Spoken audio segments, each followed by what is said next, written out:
ABN రాధాకృష్ణపై deputy CM Bhatti Vikramarka మరోసారి మండిపడ్డారు. పెట్టుబడులు కట్టుకథల విషపు రాతలతో తొలిపలుకు అనే పేరుతో రాధాకృష్ణ దేపిన తెరతో ఈ కథనాలు అన్ని మొదలయ్యాయని అసహనం వ్యక్తం చేశారు. రాధాకృష్ణ రాసిన కట్టుకథ వెనుక ఎవరు ఉన్నారు, ఎవరు రాయించారు, ఏ రాజకీయ ఉద్దేశాలు ఉన్నాయనేది సాయంత్రం చెప్తానంటూ భట్టి విక్రమార్క తెలిపారు. ఏ దోపిడీదారులు, ఏ రాబందులు దాగి ఉన్నారో అంటూ విమర్శించారు.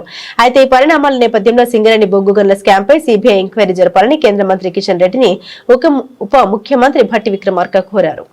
ఏ రాబందులు, ఏ గద్దలు, ఏ దోపిడీదారుల ప్రయోజనాల కోసమో ఈ కథనాలన్నీ వస్తున్నట్టుగా కనిపిస్తూ ఉన్నాయి. చిన్నప్పుడు నేను ఎక్కడో వినేవాడిని, ఏ నినాదం వెనక ఎవరి ప్రయోజనాలు దాగున్నాయో అని, ఏ నినాదం వెనక ఎవరి ప్రయోజనాలు దాగున్నాయో అని.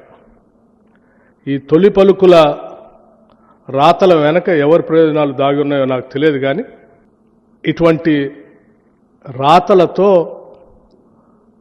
తెలంగాణ సంబంధించినటువంటి అతిపెద్ద ప్రభుత్వ రంగ సంస్థ పైన నిందలు మోపే క్రమంలో ఈ రాష్ట్రానికి, సింగరేణికి నష్టం చేస్తున్నారన్న సంగతి మర్చిపోతూ ఉన్నారు.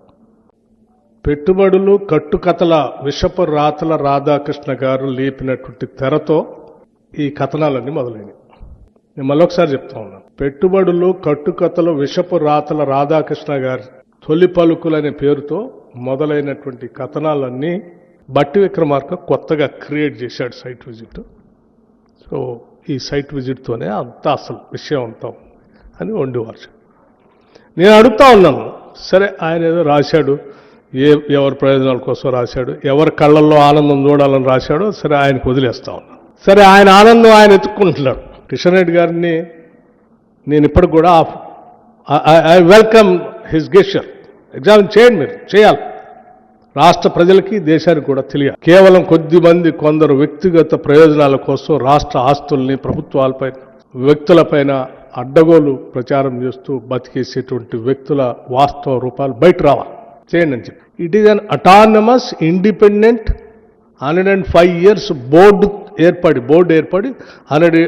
105 yearsతో నడుస్తున్నటువంటి ఒక అటానమస్ సంస్థ.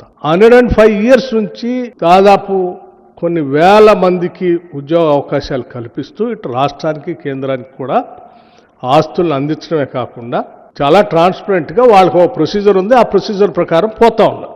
ఆ ప్రొసీజర్లో నాకు కానీ, మంత్రిమండలి దృష్టికి కానీ, లేకపోతే ఇంకోటి దృష్టికి కానీ వచ్చే అసలు దీంట్లో విషయమే లేదు. ఈ కనీసం విషయ పరిజ్ఞానం కొద్దిగా ఉన్నా, ఇంగిత జ్ఞానం ఉన్నా ఎవరైనా ఇది అర్థమైతే రాయరు.